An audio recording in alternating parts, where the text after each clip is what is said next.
نحمدہ و نصلی علی رسولہ الکریم اما بعد۔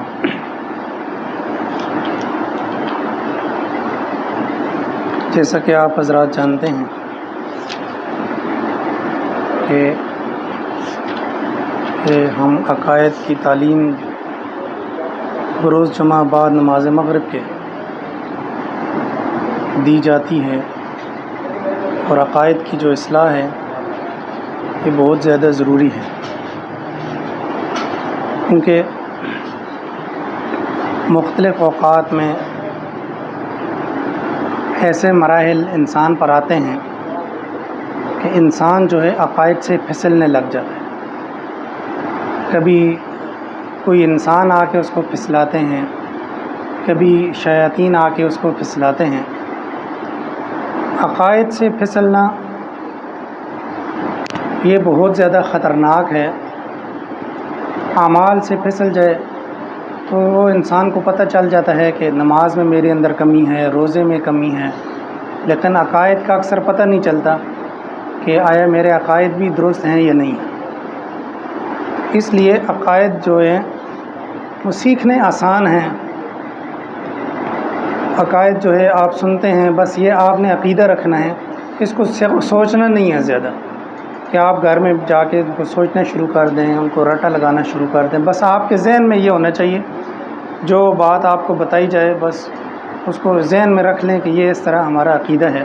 جس طرح گزشتہ عقیدہ میں نے بیان کیا تھا کہ اللہ تبارک و تعالیٰ کی رؤیت اللہ فی الآخرہ، جس کو کہا جاتا ہے کہ آخرت میں اللہ تبارک و تعالیٰ اپنا دیدار فرمائیں گے، اور وہ دیدار جو دیدار الہی ہوگا، وہ دیدار الہی اہل سنت والجماعت کا عقیدہ یہ ہے کہ دیدار الہی یہ حق ہے، اور اس پر مسلمان جو ہے اہل سنت والجماعت جو ہے وہ اس پر عقیدہ رکھتے ہیں۔ آج جو عقیدہ بیان کرنے جا رہا ہوں وہ عقیدہ نمبر 37 ہے، اور یہ اسی عقیدے کی تھوڑی سی تشریح ہے کہ جہاں پر ہم نے ذکر کیا تھا کہ وہ دیدار الہی وہ بلا کیفیت، امام طحاوی رحمہ اللہ نے فرمایا کہ وہ بغیر کسی کیفیت کے ہوگا۔ بغیر کسی کیفیت کے یعنی جس طرح دنیا کے اندر ہمارے رؤیت کی، ہمارے دیکھنے کی ایک کیفیت ہوتی ہے، ایک جہت ہوتی ہے، ایک سمت ہوتی ہے کہ اس طرف یعنی دیکھنے کی ایک حیت اور دیکھنے کی ایک حالت جو ہم دنیا داری معاملات میں جو ہوتی ہے ہماری، جو انسانوں کے متعلق ہوتی ہے، تو اللہ تبارک و تعالیٰ کا جو دیدار ہوگا، اللہ تبارک و تعالیٰ کی جو رؤیت ہوگی، اللہ تبارک و تعالیٰ کو جو دیکھنا ہوگا وہ بغیر کیفیت کے ہوگا۔ یہ آج کا جو عقیدہ ہے یہ اسی کے متعلق ہے کہ اگر کوئی انسان یہ سمجھے کہ دیدار الہی کو جو اللہ تبارک و تعالیٰ کی رؤیت ہوگی، جو اللہ تبارک و تعالیٰ کا دیکھنا ہوگا قیامت کے دن، اس کو کسی مخلوق سے تشبیہ دینا یہ گمراہی ہے۔ کہ جس طرح مخلوق کی رؤیت ہوتی ہے، مخلوق کا دیکھنا ہوتا ہے، اللہ تبارک و تعالیٰ کا دیدار اس طرح نہیں ہوگا جس طرح کسی مخلوق کا دیدار ہوتا ہے۔ کسی چیز کا دیدار کیا جاتا ہے تو اللہ تبارک و تعالیٰ کے دیدار کو کسی چیز کے ساتھ، کسی مخلوق کے ساتھ تشبیہ دینا یہ بھی گمراہی ہے۔ امام طحاوی رحمہ اللہ اس کے بارے میں ذکر فرماتے ہیں، وَلَا يَصِحُّ الْإِيمَانُ بِالرُّؤْيَةِ لِأَهْلِ دَارِ السَّلَامِ، کہ رؤیت کے ساتھ ایمان لانا یہ اہل جنت کے لیے، اہل جنت سے مراد یعنی اہل سنت والجماعت جو ہیں ان کو امام طحاوی رحمہ اللہ اہل جنت فرما رہے ہیں۔ دار السلام یعنی سلامتی کے گھر والے لوگ، سلامتی کے گھر والے لوگ کون ہیں؟ اہل جنت۔ لمن اعتبرها منہم بوہم او تأولها بفہم، کہ یہ اس شخص کے لیے صحیح نہیں ہے کہ جو اس کو اعتبار کر لے اپنے وہم کے ساتھ یا اپنے فہم کے ساتھ، کہ بندہ وہ یہ سمجھے کہ اللہ تبارک و تعالیٰ کا دیدار اس طرح ہوگا جس طرح ہم یہ دیکھ رہے ہیں، اس طرح جس طرح ایک کیفیت ہے انسان کے دیکھنے کی، اگر کوئی یہ عقیدہ رکھ لے اور اسی پر اپنے فہم کے مطابق اور اپنے وہم کے مطابق وہ یہ عقیدہ رکھ لے تو یہ عقیدہ اس کو گمراہی کی طرف لے جائے گا، کیونکہ اللہ تبارک و تعالیٰ کا جو دیدار ہوگا وہ بغیر کیفیت کی ہوگا۔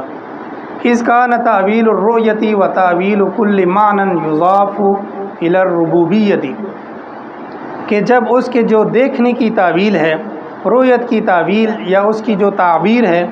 تو تعبیر اس طرح کی کہ وہ اس کے ربوبیت کی طرف لے جائے،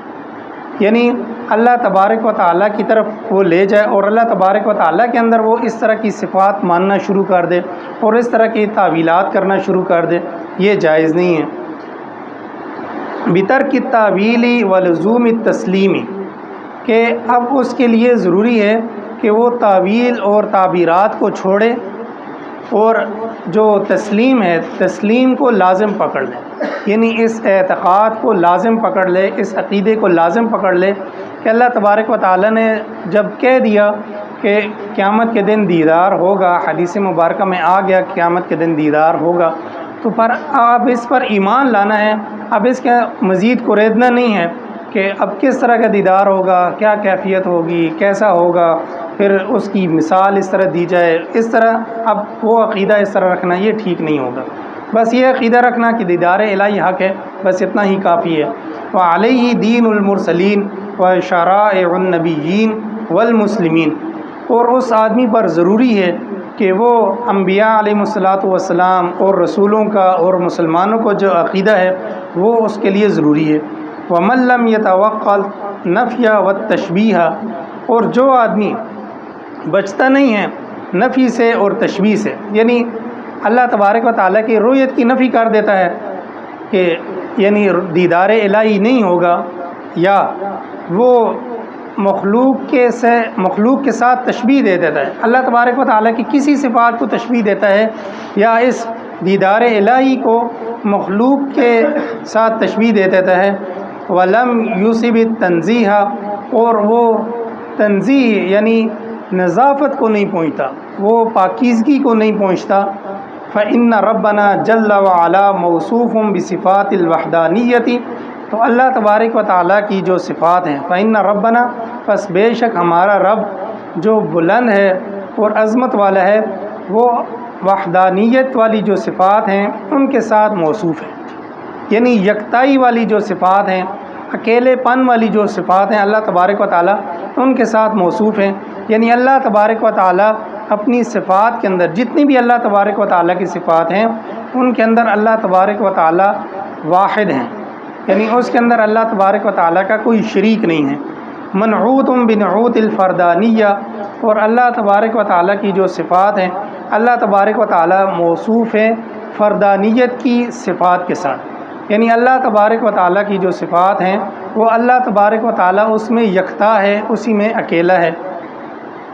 لیس فی معنی احد من البریہ، اور مخلوق کے اندر لیس فی معنی احد، اور کوئی بھی نہیں ہے اس کے معنی میں، اس کے مطلب میں مخلوق میں سے، یعنی اللہ تبارک و تعالیٰ کی صفات کو سمجھنے کے لیے ہمارے پاس کوئی مثال نہیں ہے، کوئی تمثیل نہیں ہے، کوئی مخلوق کے اندر کہ اللہ تبارک و تعالیٰ کی صفات کو سمجھانے کے لیے ہم وہ مثالیں پیش کر سکیں کسی مخلوق کے اندر، یا کوئی ایسی چیز پیش کر سکیں کہ وہ اللہ تبارک و تعالیٰ کی صفات کو سمجھنے میں مدد دے، تو اس طرح نہیں ہے، بلکہ اللہ تبارک و تعالیٰ نے جو صفات اپنی بیان فرما دی ہیں حدیث مبارکہ میں، قرآن میں جو صفات اللہ تبارک و تعالیٰ کی بیان کر دی گئی ہیں بس ان پر عقیدہ رکھنا ہے، اب اس میں مزید تحقیق کرنے کی ضرورت نہیں ہے۔ اور جو آدمی اس میں تحقیق میں پڑ جاتا ہے، ایک تو اس کا وقت ضائع ہوتا ہے، اور پھر دوسرا وہ گمراہی کی طرف چلنے لگ جاتا ہے۔ تو اللہ تبارک و تعالیٰ کی صفات کی نفی نہیں کرنا ہے، یعنی آج کے اس عبارت سے ہمیں یہ بات سمجھ آئیے کہ جو اللہ تبارک و تعالیٰ کے بارے میں صفات بیان ہوئی ہیں، جو اللہ تبارک و تعالیٰ کے بارے میں عقائد بیان ہوئے ہیں، بس اس کو من و عن تسلیم کر لینا ہے، اگرچہ وہ ہمارے فہم اور ہماری سمجھ کے مطابق نہ بھی ہوں، ہمارے سمجھ کے اندر نہ بھی آئیں، ہمارے فہم کے اندر نہ بھی آئیں، تو پھر بھی ہم نے اس پر اعتقاد رکھنا ہے۔ اور دوسری یہ بات کہ اس میں کسی قسم کی تعویل نہیں کرنی، یعنی ایک تو نفی سے بچنا ہے، اللہ تبارک و تعالیٰ کی جو صفات ہیں اس پر ایمان لانا ہے، اس کی نفی نہیں کرنی، اس کا انکار نہیں کرنا۔ اور دوسرا یہ کہ اللہ تبارک و تعالیٰ کی صفات میں کسی قسم کی کوئی تعویل، کسی قسم کی کوئی تعبیر، کسی قسم کی کوئی تمثیل، کسی قسم کی کوئی مثال پیش کرنا، یہ اللہ تبارک و تعالیٰ کی صفات کے ساتھ ہم نہیں کر سکتے۔ بلکہ اس میں توقف ہے، اور اللہ تبارک و تعالیٰ کی جو صفات ہیں اس کو مخلوق کے ساتھ کسی کے ساتھ تشبیہ نہیں دے سکتے، کہ اللہ تبارک و تعالیٰ نے فرمایا لیس کمثلہ شیء، کہ جب اللہ تبارک و تعالیٰ نے فرما دیا کہ اس کی مثل کوئی چیز نہیں ہے، تو پھر انسان کو کیا ضرورت ہے کہ وہ اللہ تبارک و تعالیٰ کی مثالیں پیش کرتا رہے۔ جس طرح پہلے جو فرقے گزرے ہیں، جس طرح ایک معتزلہ ایک فرقہ گزرا ہے جو اللہ تبارک و تعالیٰ کی صفات کے ساتھ صفات کا انکار کرتا تھا، اور ایک دوسرا فرقہ گزرا ہے جو اللہ تبارک و تعالیٰ کی صفات کو تشبیہات کے ساتھ پیش کرتا تھا۔ یعنی جس طرح اللہ تبارک و تعالیٰ نے ذکر کیا ید اللہ، کہ اللہ تبارک و تعالیٰ کا ہاتھ ہے، تو وہ کہتے تھے اللہ تبارک و تعالیٰ کا ہاتھ ایسے ہی ہے جس طرح کا ہمارا ہاتھ ہے، استغفر اللہ۔ اب اللہ تبارک و تعالیٰ کا ہاتھ اس طرح نہیں ہے، بلکہ اللہ تبارک و تعالیٰ کا ہاتھ ہے، یہ قرآن کریم کے اندر ذکر ہے، بس اب ہم نے اس پر عقیدہ رکھنا ہے، وہ کیسا ہے، اس کی کیا کیفیت ہے، وہ آیا انسانوں جیسا ہاتھ ہے نہیں ہے، اب اس میں ہم نے تحقیق نہیں کرنی۔ اگر تحقیق کریں گے تو گمراہی کی طرف چلے جائیں گے۔ امام ابو حنیفہ رحمہ اللہ نے یہی مسئلہ ذکر کیا ہے کہ امام صاحب کا بھی یہی اس کے بارے میں عقیدہ ہے کہ اس میں خاموشی اختیار کر لینی ہے۔ خاموشی اس لیے اختیار کر لینی ہے کہ اب ہم اس میں انکار بھی نہیں کر سکتے اور اس میں تشبیہات بھی پیش نہیں کر سکتے۔ انکار اس وجہ سے نہیں کر سکتے کہ یہ منصوص ہیں۔ منصوص وہ چیز ہوتی ہے جو چیز قرآن کے اندر آ جائے، احادیث مبارکہ کے اندر آ جائے، یعنی صحیح احادیث مبارکہ کے اندر وہ چیز ذکر ہو، اور اللہ تبارک و تعالیٰ کی جو صفات ہیں، جس طرح یہ دیدار الہی کے بارے میں ہمارا عقیدہ ہے، تو اب اس کے بارے میں یعنی جو چیز منصوص ہو گئی اس پر ہمارا یہ عقیدہ ہونا چاہیے کہ یہ ثابت ہے، لیکن اب اس کی کیفیت کیا ہے اس کے بارے میں توقف ہے۔ اب اس کے بارے میں کوئی ہم سے پوچھے کہ کس طرح دیدار ہوگا، اللہ تبارک و تعالیٰ کا ہاتھ کیسا ہے، وجہ اللہ تبارک و تعالیٰ کا چہرہ کیسا ہے، اللہ تبارک و تعالیٰ کا قدم کیسا ہے، ٹھیک ہے، تو یہ جو ہے یہ اب تحقیق کی ضرورت نہیں ہے اس میں، بس اللہ تبارک و تعالیٰ کا جیسا بھی قدم ہے اس پر ہم نے ایمان لانا ہے، اس کے بارے میں ہم نے توقف اختیار کرنا ہے، خاموشی اختیار کر لینی۔ اگر خاموشی اختیار نہیں کریں گے تو پھر گمراہی کی طرف چلے جائیں گے۔ کیوں؟ اس لیے کہ ہمارے پاس اس کے بارے میں مزید کوئی علم نہیں ہے، اس کے بارے میں ہمارے پاس کوئی تحقیق نہیں ہے۔ تو اگر مزید تحقیق کریں گے تو جس طرح پہلے فرقے اس کے بارے میں گمراہ ہوئے ہیں، تو پھر ہم بھی اس کے بارے میں گمراہی کی طرف چلے جائیں گے۔ اور اس کے اندر امام طحاوی رحمہ اللہ نے فرمایا کہ اللہ تبارک و تعالیٰ اپنی صفات کے ساتھ واحد ہیں، یعنی اپنی موصوف بصفات الوحدانیہ، کہ اللہ تبارک و تعالیٰ وحدانیت کی صفات کے ساتھ متصف ہیں۔ وحدانیت کس کو کہتے ہیں؟ کہ اللہ تبارک و تعالیٰ کے اندر جو صفات پائی جاتی ہیں یہ اللہ تبارک و تعالیٰ کی صفات اللہ تبارک و تعالیٰ کے ساتھ ہی خاص ہیں، یعنی مخلوق کے اندر کسی قسم کے وہ صفت اللہ تبارک و تعالیٰ کی جو صفت ہے وہ مخلوق کے اندر نہیں پائی جا سکتی جو اللہ تبارک و تعالیٰ کی صفت ہے۔ اب بعض صفات آپ کہیں گے کہ بعض صفات تو ایسی ہیں جو اللہ تبارک و تعالیٰ کے اندر بھی مانی جاتی ہیں، مخلوق کے اندر بھی مانی جاتی ہیں، جس طرح رحم کی صفت ہے کہ اللہ تبارک و تعالیٰ کے بھی رحم فرماتے ہیں اور مخلوق بھی بعض لوگ رحم دل ہوتے ہیں، تو یہ تو صفت مشترکہ ہو گئی، تو یہ بھی صفت مشترکہ نہیں ہے، بلکہ اللہ تبارک و تعالیٰ کی رحم کی کیفیت کیا ہے اس کیفیت سے ہم لا علم ہیں،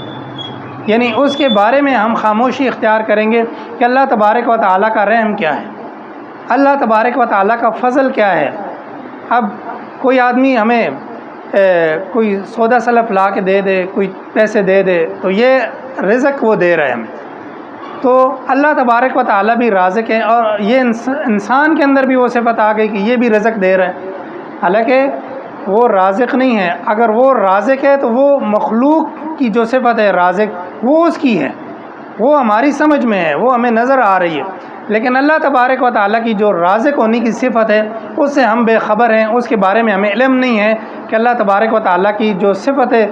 رزاقیت ہے وہ کیسی ہے، اس کیفیت کے بارے میں ہم نہیں جان سکتے۔ تو یہ نہ جاننا، یعنی ہم جو ہے اللہ تبارک و تعالیٰ کی صفات کی جو کیفیات ہیں اس کے بارے میں ہم خاموشی اختیار کریں گے، تو یہ خاموشی اختیار کرنے کی وجہ سے ہم کہہ سکتے ہیں کہ اللہ تبارک و تعالیٰ کے جو صفات ہیں وہ اللہ تبارک و تعالیٰ اپنی صفات میں یکتا ہے، یعنی اللہ تبارک و تعالیٰ کا کوئی ثانی نہیں ہے، اللہ تبارک و تعالیٰ کی کوئی مثال نہیں ہے، اللہ تبارک و تعالیٰ کا کوئی برابر نہیں ہے، کوئی ہمسر نہیں ہے۔ انسانوں کے جو صفت رحم، اللہ تبارک و تعالیٰ کی صفت رحم ہے اور انسانوں کے اندر بھی رحم ہے، لیکن انسانوں کا اس کا کوئی ہمسر ہے، اللہ تبارک و تعالیٰ کا ہمسر نہیں ہے۔ وَلَمْ يَكُنْ لَهُ كُفُوًا أَحَدٌ، یعنی قُلْ هُوَ اللَّهُ أَحَدٌ، اللہ تبارک و تعالیٰ اکیلے ہیں، اللہ الصمد، اللہ بے نیاز ہیں، لم یلد ولم یولد، نہ کسی کے وہ والد ہیں نہ کسی کے بیٹے ہیں، ولم یکن لہ کفوا احد، اور اللہ تبارک و تعالیٰ کا کوئی ہمسر نہیں ہے۔ یعنی صفت رحم کے اندر اگر کوئی انسان رحم دل ہے تو اس رحم دل، یعنی جو انسان ہے تو بہت سارے انسان رحم دل ہیں، تو انسان کا تو ہمسر ہے، انسان کا تو برابری والا کوئی دوسرا بھی موجود ہے، لیکن اللہ تبارک و تعالیٰ کی برابری والا، اللہ تبارک و تعالیٰ کی ساتھ والا کوئی موجود نہیں ہے۔ تو اب ہمیں یہ اللہ تبارک و تعالیٰ کی صفات میں اور انسانوں کی صفات میں ہمیں بہت زیادہ فرق نظر آتا ہے کہ اللہ تبارک و تعالیٰ کی جو صفت ہے وہ الگ ہے اور انسانوں کی جو صفت ہے وہ الگ ہے۔ اسی کو یعنی آخر کے اندر بھی اللہ تبارک و تعالیٰ نے قرآن مجید میں بھی اس کو ذکر فرمایا کہ هو اللہ الذی لا الہ الا ہو، اللہ تبارک و تعالیٰ کی وہ ذات ہے کہ اس کا کوئی شریک نہیں ہے، یعنی صفت الوہیت جو ہے وہ بھی اللہ تبارک و تعالیٰ کے ساتھ خاص ہے۔ کون سی؟ اللہ تبارک و تعالیٰ فرماتے ہیں هو الملک القدوس السلام، کہ اللہ تبارک و تعالیٰ بادشاہ ہیں، اور جتنی بھی مخلوقات ہیں، جتنی بھی اللہ تبارک و تعالیٰ نے مخلوقات پیدا فرمائی ہیں وہ ساری کی ساری اللہ تبارک و تعالیٰ کے تابع ہیں، اور کبھی بھی ایسی نہیں ہو سکتا کہ جو صفت بادشاہ کے اندر پائی جائے وہ غلام کے اندر پائی جائے، ایسے نہیں ہوتا، بلکہ اللہ تبارک و تعالیٰ صرف بادشاہ نہیں ہے بلکہ اللہ تبارک و تعالیٰ تو شہنشاہ ہیں۔ اللہ تبارک و تعالیٰ بادشاہوں کے بادشاہ، اللہ تبارک و تعالیٰ بادشاہ بناتے ہیں، اللہ تبارک و تعالیٰ حکمران بناتے ہیں، اللہ تبارک و تعالیٰ بڑا بناتے ہیں، اور جب اللہ تبارک و تعالیٰ بڑا بناتے ہیں تو اللہ تبارک و تعالیٰ خود کتنے بڑے ہوں گے۔ اللہ تبارک و تعالیٰ بادشاہ بناتے ہیں تو وہ خود کتنے بادشاہ ہوں گے۔ اللہ تبارک و تعالیٰ کی صفت ملوکیت، هو الملک، اللہ تبارک و تعالیٰ بادشاہ ہیں، تو اللہ تبارک و تعالیٰ بادشاہوں کے بادشاہ ہیں۔ جس طرح دنیا کا ایک بادشاہ ہوتا ہے، اللہ تبارک و تعالیٰ کے بادشاہت ایسی نہیں ہیں کہ جس طرح دنیا دار کی ایک بادشاہت ہوتی ہے۔ اللہ تبارک و تعالیٰ کی پاکیزگی ہے، اللہ تبارک و تعالیٰ قدوس ہیں، تو اللہ تبارک و تعالیٰ کی جو صفت قدوسیت ہے وہ ایسی نہیں ہے جس طرح مخلوق کی صفت ہے۔ تو اللہ تبارک و تعالیٰ اپنی منعوت بصفات الفردانیہ، کہ اللہ تبارک و تعالیٰ اپنی صفات کے اندر منفرد ہیں، اللہ تبارک و تعالیٰ اپنی صفات کے اندر اکیلے ہیں اور کوئی اس کی صفات کے اندر شریک نہیں ہو سکتا۔ اس طرح اللہ تبارک و تعالیٰ کی صفت سلامت ہے، یعنی سلامتی والی صفت ہے، اللہ تبارک و تعالیٰ سلامتی والے ہیں۔ تو اللہ تبارک و تعالیٰ اپنی جتنی بھی صفات ہیں وہ اپنی صفات کے ساتھ اللہ تبارک و تعالیٰ یکتا ہیں، منفرد ہیں اور لا مثال ہیں، بے مثال ہیں، بے نظیر ہیں، اور اللہ تبارک و تعالیٰ کی کوئی مثل ہو نہیں سکتی، نہ مخلوق کے اندر نہ کسی چیز کے اندر۔ اللہ تبارک و تعالیٰ سے دعا، اللہ تبارک و تعالیٰ میں سمجھ دی توفیق عطا۔